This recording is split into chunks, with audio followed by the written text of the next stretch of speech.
Well, earlier today, the Commodity Futures Trading Commission adopted a Dodd-Frank rule that would make it easier to prove market manipulation in markets for derivatives and commodities like oil and natural gas. Gary Gensler, chairman of the CFTC, joins us now from Washington. Chairman Gensler, welcome to Fast Forward. Pleasure to have you on this show. Tell me about today's vote. There were actually 6 financial reforms, right, that were being voted upon? We voted on 5, actually, and we've really now turned the corner. We had substantially completed a proposal phase earlier in the spring, and now we're moving to final rulemaking to address the very real crisis that happened in 2008. So tell me exactly how today's vote changes the way that traders can interact. Well, I think in a number of ways. There were 5 rules, but key amongst them was the anti-manipulation rule that you spoke about. And we've historically had authority over the futures market, but now we'll also have authority over the swaps market, which is about 7 times the size. And so this extended it to that. And also, it will make it easier to bring manipulation cases because Congress changed some of the standards to what's called recklessness rather than a specific intent.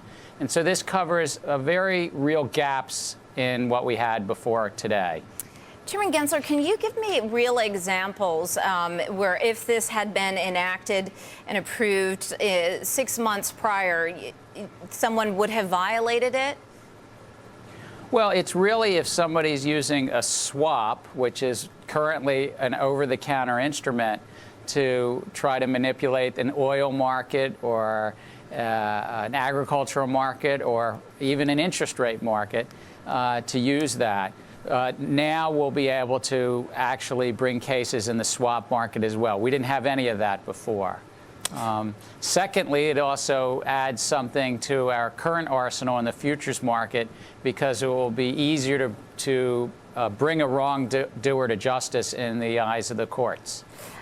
Earlier today, we actually had Bart Chilton on, one of your colleagues, a commissioner from the CFTC, on, saying that one thing that was not voted upon were position limits. Is that the next focus for you?